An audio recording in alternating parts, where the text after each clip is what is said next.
Soy Juan García Bellido, catedrático de Física Teórica de la Universidad Autónoma de Madrid, y hoy os voy a contar una buena nueva, y es que se han detectado ondas gravitacionales de una forma completamente distinta a lo que habíamos hecho hasta ahora con los interferómetros, y os voy a explicar en qué consiste esa detección y qué es lo que hemos visto. Lo que se ha detectado en este caso son ondas gravitacionales de longitudes de onda, ahora hablaremos, o periodos muy distintos de los que se había hecho con LIGO Virgo. Esencialmente lo que se ha usado es la galaxia como una enorme, gigante antena donde se ha podido ver el movimiento de unos púlsares, que ahora describiremos en qué consisten, en esas ondas gravitacionales que permean todo el espacio. ¿En qué consisten esas ondas gravitacionales? Esas ondas se producen cuando dos objetos muy masivos orbitan, por ejemplo, unos alrededor de otros. La detección del LIGO Virgo ocurrió justo en los momentos finales de esas órbitas, cuando la emisión de ondas gravitacionales es más intensa y finalmente se hace la fusión del agujero negro, en una llamarada, si queréis, de ondas gravitacionales. Bueno, pues lo que se ha detectado con estas antenas, digamos, galácticas, es el movimiento de dos objetos muy masivos orbitándonos alrededor del otro. Entonces, ¿en qué consiste esto? Bueno, pues cuando estos dos objetos que se mueven a gran velocidad y son muy masivos y perturban el espacio-tiempo, orbitan unos alrededor de los otros, lo que hacen es emitir esa perturbación, se aleja del centro donde están orbitando en forma de una onda. Eso se conoce como una onda gravitacional que viaja a la velocidad de la luz y que lo que hace es distorsionar allí donde se encuentra el espacio y el tiempo. La diferencia fundamental de lo que se había visto con LIGO y Virgo, esos agujeros negros de 10 masas solares o así, fusionando, es que en este caso estamos hablando de agujeros negros supermasivos, de millones hasta decenas o miles de millones de veces la masa solar. Estos agujeros negros típicamente habitan en el interior de las galaxias, en los centros de las galaxias. Hace poco con el Event Horizon Telescope hemos detectado el agujero negro en el centro de nuestra galaxia. Pues esos agujeros negros, cuando las galaxias fusionan, esos agujeros negros pueden encontrarse y empezar a orbitar unos alrededor de los otros. Esos movimientos de agujeros negros supermasivos, moviendo unos alrededor de otros, genera ondas gravitacionales similares a las detectadas ya, pero con tamaños, longitudes de onda, si queréis, o periodos muy distintos. Y ahora os voy a describir en qué consiste esa relación entre la frecuencia y el periodo. Estamos hablando de esos objetos muy masivos orbitando alrededor unos de otros y emitiendo ondas gravitacionales en ese movimiento periódico. Si el periodo lo denominamos por T mayúscula, la frecuencia correspondiente de la onda gravitacional es esencialmente 1 partido por el periodo. Si estamos hablando de periodos, en el caso de los agujeros negros supermasivos, de años o decenas de años, recordad, un año son 3,15 por 10 a la 7 segundos, luego estamos hablando si son 10, son 31, 10 a la 7 segundos. La frecuencia para esas decenas de años correspondería a aproximadamente 10 a la menos 9 hercios. Hercio es un ciclo por segundo. Luego estamos hablando, como los periodos son tan grandes, frecuencias de nanohercios. Pues bien, esto es lo que modifica el espacio-tiempo cuando las ondas gravitacionales atraviesan un cierto cuerpo, en este caso la galaxia. Estas ondas gravitacionales, como son ondas que se propagan en el espacio-tiempo, satisfacen la velocidad de la luz, es igual a la longitud de onda veces la frecuencia. Como la frecuencia es inversamente proporcional al tiempo, las longitudes de onda son c veces el periodo y por tanto estamos hablando de 300.000 km por segundo, periodos del orden de 3 por 10 a la 8 segundos, esto es del orden de 3 por 10 a la 13 kilómetros, es decir, del orden del parsec. Es decir, estamos hablando de longitudes de onda que no son los kilómetros que ve LIGO, sino que se trata de longitudes de onda comparable con la distancia entre las estrellas. De ahí el interés de usar la galaxia como un detector para estas ondas gravitacionales. Estos agujeros negros, que están orbitando unos alrededor de otros y están a enormes distancias de la Tierra, mucho más allá de nuestra galaxia, miles de millones de años luz de distancia, naturalmente son fuentes muy débiles. Están muy lejos, son muy débiles y hay muchas de ellas. Hay del orden de miles de millones de galaxias en nuestro universo y por tanto fusiones como estas de agujeros negros o órbitas de agujeros negros supermasivos unos alrededor del otro, puede haber un número inmenso de ellos.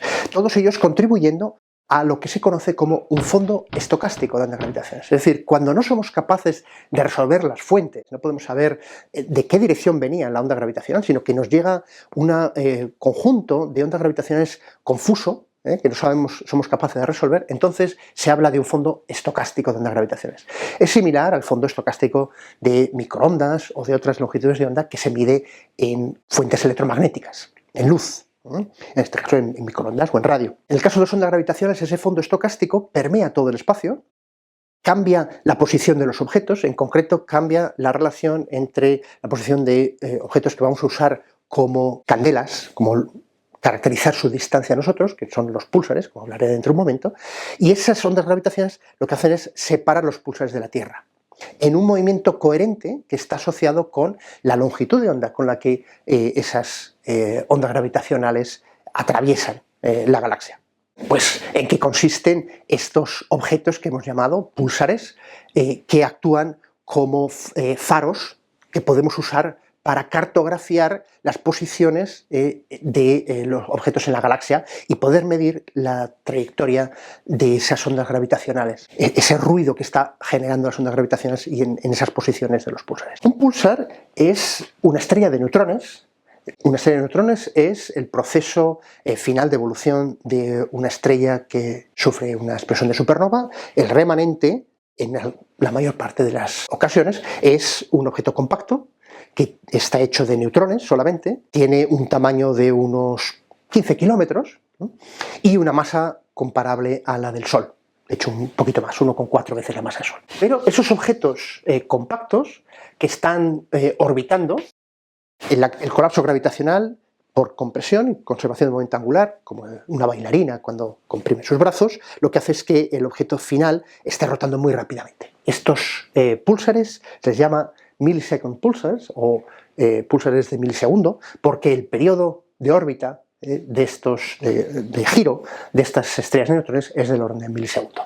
Ahora bien, son objetos que tienen en su corteza cargas, y esas cargas en rotación hace que se formen enormes campos magnéticos alrededor de la estrella de neutrones. Esos campos magnéticos canalizan partículas a lo largo del eje del campo magnético, de manera que lo que produce es un chorro de electrones en ambas direcciones, y estos, a su vez, en su interacción con el medio interestelar, produce ondas de radio, por radiación sincrotrón, de tal manera que están emitiendo ondas de radio en una cierta dirección, la dirección correspondiente al eje del campo magnético. De manera que cuando exactamente coincide la línea de mira con la de la Tierra, en ese caso, ponemos aquí una antenita, seremos capaces de ver la llegada de los pulsos de manera periódica, que está asociado con el periodo de rotación de esta estrella de neutrones. Es decir, que en lugar de ver un flujo continuo de ondas de radio, lo que vemos son pulsos. De ahí el nombre de pulsar. Estos pulsos, en el tiempo, son muy estables. Estas estrellas de neutrones, que son muy compactas, tienen estabilidades con periodos que pueden no cambiar en una parte en 10 a la 12, 10 a la 14. Sabemos de manera muy precisa cuál es el intervalo entre estos pulsos, recordáis, milisegundos, pero podemos medirlo con una precisión extraordinaria, de tal manera que si hay algo que perturba la llegada de los pulsos o hay algo en el cual estas estrellas de neutrones están embebidas dentro de la galaxia, como una onda gravitacional, lo que va a hacer es cambiar, como veremos dentro de un momento, la posición entre estos pulsos. Pues recordáis en vídeos anteriores en los que hemos visto cómo una onda gravitacional, en lugar de hacer oscilar una carga como le pasa a una onda electromagnética, lo que hace es distorsionar el espacio estirándolo en una dirección y comprimiéndolo en la contraria. Eso se conoce como una onda cuadrupolar. Es la razón por la que los interferómetros de LIGO-Virgo lo que hacen es ver cuando una onda gravitacional pasa, los brazos se extienden en una dirección y se comprimen en la contraria. Y esto nos permite, ese movimiento, digamos, de acordeón, nos permite detectar que ha pasado una onda gravitacional por ese detector. Bueno, pues eso quiere decir que lo mismo que ocurre con los brazos de tamaño de kilómetros, ocurre en la galaxia cuando la posición entre nuestra estrella de neutrones y la Tierra se ve afectada por la presencia de estas ondas gravitacionales. Esto lo que va a hacer es que en ciertas regiones va a haber un estiramiento y en otros va a haber una compresión. De tal manera que esa onda gravitacional con longitudes de onda comparables con la distancia, estamos hablando de parsecs o decenas de parsecs, entre los púlsares y nosotros, en ese estiramiento y compresión del espacio-tiempo debido al paso de la onda gravitacional, lo que va a ocurrir es que ese espacio, que se estira y se comprime, va a cambiar el tiempo de llegada de los pulsos. En concreto, si pasa una onda gravitacional donde ha habido una compresión, entonces los pulsos, en lugar de llegar igualmente espaciados, empiezan a llegar más juntos. Viceversa, si lo que hay es una descompresión, en ese caso lo que ocurre es que los pulsos se hacen cada vez más separados, que se ve como un estiramiento en la llegada de los pulsos. Debido a que los púlsares son objetos que tienen una enorme precisión en su emisión y podemos por tanto detectar con enorme precisión también el tiempo de llegada, podemos monitorizar cuáles son esos estiramientos y compresiones de la llegada de los pulsos para caracterizar la existencia de ondas gravitacionales entre nosotros y un pulsar dado. Lo que ocurre con un pulsar ocurre también con muchos púlsares. Imaginemos que en lugar de un púlsar tenemos un conjunto a distintas localizaciones en el cielo y distintas distancias de nosotros. No solamente posición en el cielo, sino también su distancia. De manera que podemos estudiar cuál es ese fondo de ondas gravitacionales que permea todo el espacio entre nosotros y todos esos púlsares. De manera que si la perturbación es común a todos los púlsares, veremos una relación entre el tiempo de llegada de los púlsares a la Tierra según este pulso, este púlsar, este otro, es decir, cada uno de ellos tendrá un periodo de compresión y rarefacción distinto, pero han de estar correlacionados, es decir, que si miramos en concreto en dos direcciones, donde hay dos púlsares separados por un cierto ángulo θ, y aquí tenemos la Tierra, deberíamos ver que este es el ángulo, va desde 0 hasta pi, 180 grados, direcciones opuestas. Cuando miramos dos pulsos que están muy cerca, es decir, separación angular pequeña, debería haber una correlación, se dice, entre las compresiones y las rarefacciones. En pi medios, es decir, cuando están a 90 grados, debemos esperar que los tiempos estén a contrafase por esa compresión y rarefacción, de manera que debería tener un valor negativo en la función de correlación. Ahora, cuando están a direcciones opuestas, otra vez vuelve a ser positivo. De manera que uno espera una curva de esta forma, que se conoce como la curva de Helling and Downs. Si nosotros tenemos un número suficientemente grande de fuentes a distintas distancias, podemos determinar cuál es la relación en esa correlación entre llegadas de los púlsares. Y lo que se ve es que los datos están exactamente de acuerdo con las predicciones de la relatividad general. Es decir, que los pulsos que nos llegan de los 67 pulsars confirman que hay una fuente común de una perturbación con una cierta frecuencia que corresponde a lo que uno esperaría por la emisión de una onda gravitacional que está atravesando, en este caso, la galaxia. Fijaos que en este caso lo que estamos determinando es lo que se conoce como un fondo estocástico de ondas gravitacionales. Decíamos que si no somos capaces de resolver cada una de esas fuentes de ondas gravitacionales inducidas por las órbitas de los agujeros negros supermasivos, lo que ocurre es que ese fondo estocástico, que actúa como un ruido, en realidad, debería modificar, como decía, los pulsos que nos llegan de cada uno de los pulsares, pero nosotros sabemos que no podemos resolver cada una de las fuentes, pero tiene una cierta amplitud y tiene también una cierta dependencia con la frecuencia. Con la frecuencia, si queréis, como en la inversa del periodo, es pues con las órbitas correspondientes de agujeros negros de distintos tamaños y distintas distancias. Esto en realidad lo que nos lleva es a descubrir, como ha hecho la colaboración NanoGraph con estas medidas, descubrir lo que se conoce como el zumbido del universo. Está actuando sobre los cuerpos que naturalmente modifican el espacio-tiempo y que se ven modificados también por la trayectoria de estas ondas gravitacionales, crea un baile a esos objetos, esos púlsares, que se puede entender como un zumbido. Lo único que con una frecuencia, estamos diciendo, inversa de periodos de años y por tanto frecuencias de nanohercios, el que obviamente nuestro oído no es capaz de percibir. Uno se pregunta entonces, Esto que han detectado, el experimento Nanograph, y que también ha sido confirmado por otros experimentos, el European Pulsar Timing Array, en telescopios en toda Europa, en Inglaterra, en Francia, Italia, el conjunto de telescopio de Parkes de Australia, el conjunto en India y en China, todas estas distintas colaboraciones que han detectado cada una de ellas con cierta significancia el mismo fondo estocástico de ondas gravitacionales, lo que encuentran es que tiene una amplitud y una forma espectral, una dependencia con la frecuencia, como decía hace un momento, que no encaja exactamente con lo que esperaban. Así que ahora os voy a intentar describir cuáles son las distintas alternativas que se han propuesto para poder explicar este fondo estocástico. El más natural es el de los agujeros negros que mencionaba yo al comienzo, es decir, dos agujeros negros muy masivos, que tienen periodos de años. Los agujeros negros perturban el espacio y pueden haber miles de millones de ellos y por tanto todo eso crear ese fondo. Pues cuando uno se calcula cuál es la amplitud que deberían ver en esas correlaciones, cuál es la amplitud del fondo de ondas gravitacionales inducido por esos agujeros negros, lo que se ve es que es menor que lo que se mide, por lo cual hay dos alternativas: o bien hay más agujeros negros de lo que esperábamos.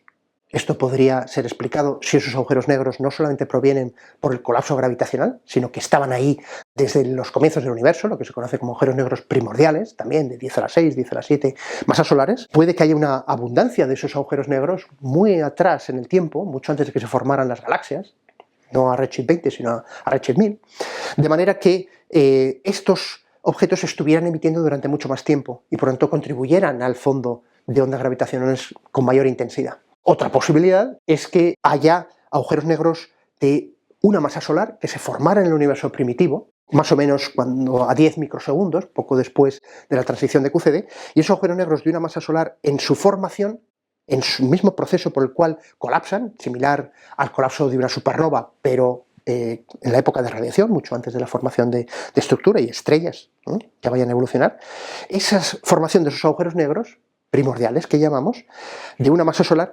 justamente ocurren cuando esas fluctuaciones son suficientemente grandes como para colapsar, para formar agujeros negros. Y eso típicamente corresponde a longitudes de onda que hoy en día, debido a la expansión del universo, justamente se estiran hasta tamaños del orden del parsec, como veíamos, o si queréis, frecuencias de nanohercio. Luego podría ser que estuviéramos viendo el proceso por el cual se formaron esos primeros agujeros negros, lo cual es emocionante. Estaremos acercándonos al origen del universo. Otra posibilidad es que del proceso inflacionario que creemos dio lugar a todo lo que vemos hoy en día, la inflación, ciertos modelos de inflación proponen que haya más de un campo evolucionando durante inflación, campos Gauge, por ejemplo, y esa interacción entre el inflatón y esos campos Gauge genera un fondo estocástico de ondas gravitacionales que podría también dar una amplitud suficientemente grande en la escala de Noeth. Y finalmente, objetos mucho más exóticos, como por ejemplo las cuerdas cósmicas, podrían también ser responsables de esta fuente que hemos visto en las ondas gravitacionales con las medidas de Nanograph. Bien, pues este fondo estocástico de ondas gravitacionales, que creemos ha sido detectado y que pronto, cuando se unan todos los datos de esas colaboraciones que he mencionado en una cosa que se llama el International Pulsar Timing Array, que es un consorcio de todas esas colaboraciones, podremos determinar con mucho mayor confianza la existencia de ese fondo y además determinar cuál es la dependencia con la frecuencia, pues se conoce como la dependencia espectral del fondo estocástico de ondas gravitacionales. Pero quisiera hacer un hincapié en que esa nueva ventana que se ha abierto a la detección de ondas gravitacionales ocupa un espacio muy especial dentro de la dependencia con la frecuencia, si queréis, en el espectro de ondas gravitacionales. Igual que tenemos ondas de radio, ondas de luz visible, que son todas electromagnéticas, y rayos gamma, en longitudes de onda muy distintas, lo mismo ocurre con las ondas gravitacionales. Objetos muy distintos, agujeros negros pequeños, agujeros negros supermasivos, emiten ondas gravitacionales de distinta longitud de onda. A esto se conoce como un espectro. Esto sería la sensitividad a la fracción de energía en ondas gravitacionales respecto de la densidad crítica. Y tenemos, en estos momentos, detectores a frecuencias de alrededor de 100 hasta el kilohercio. Se acaba de abrir una ventana con la detección de estas ondas gravitacionales en los nanohercios, el Pulsar Timing Array, Pues bien, esta ventana que se ha abierto en el nanohercio tiene sus compañeras en la región del milihercio con LISA o del hercio con el Einstein Telescope, que en estos momentos se ha propuesto para poder medir ondas gravitacionales en estas longitudes de onda o en estas frecuencias. Bueno, pues nosotros hace unos años propusimos que no solamente se pueden usar los tiempos de llegada de los pulsos para determinar la presencia de ondas gravitacionales, sino que también se podría usar toda la galaxia. Se podría usar los miles de millones de estrellas que conforman la galaxia, de tal manera que ese fondo estocástico a frecuencias mucho más bajas podrían estar cambiando, creando como una especie de vibración en la posición de esas estrellas, de tal manera que si monitorizáramos con mucha precisión la posición y la velocidad de esas estrellas en nuestra galaxia, con experimentos como Gaia, podríamos ser sensibles no solo a periodos de decenas de años, sino quizá incluso a periodos de meses, y cubrir un rango muy amplio de frecuencias. De manera que si este fondo estocástico que se ha medido con una cierta amplitud,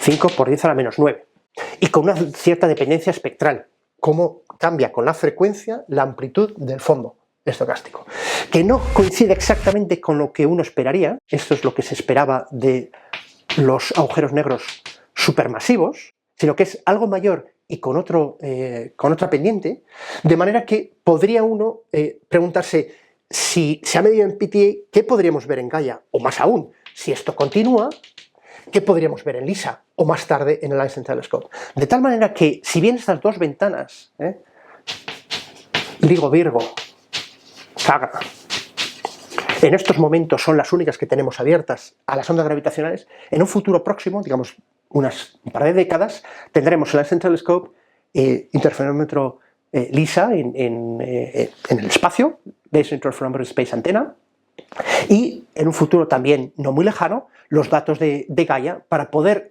cubrir todo el rango de frecuencias. Y de esa manera determinar esos fondos estocásticos y su origen, el origen fundamental de esos fondos estocásticos, si son astrofísicos o son cosmológicos, se podrá resolver conociendo la dependencia con la frecuencia de esos espectros. Como decía, esos distintos fondos estocásticos, que podrían tener distintos orígenes, astrofísicos o cosmológicos, naturalmente abre una nueva ventana. Y esta exploración del universo con ondas gravitacionales en estas frecuencias, sin duda, en mi opinión, merece el premio Nobel. Creo que la confirmación con el International Pulsar Timing Array, cuando se junten los datos de todas las colaboraciones, si se confirma, en mi opinión debería ser reconocido con el premio Nobel. Hay pocas ocasiones en las cuales el ser humano es capaz de abrir una nueva ventana al universo. Ha ocurrido con la apertura de radiotelescopios, con rayos X, microondas, etc. Y la detección del fondo cósmico de microondas por Penzias y Wilson, sin duda, es un momento clave en nuestra comprensión del universo. Pues algo similar va a ocurrir a partir de ahora con los fondos estocásticos de ondas gravitacionales que vemos con el Pulsar Timing Array o con otros detectores que veamos. Pues yo creo que eso es emocionante y sin duda estoy seguro que el Comité Nobel lo tendrá en cuenta a la hora de dar un premio correspondiente.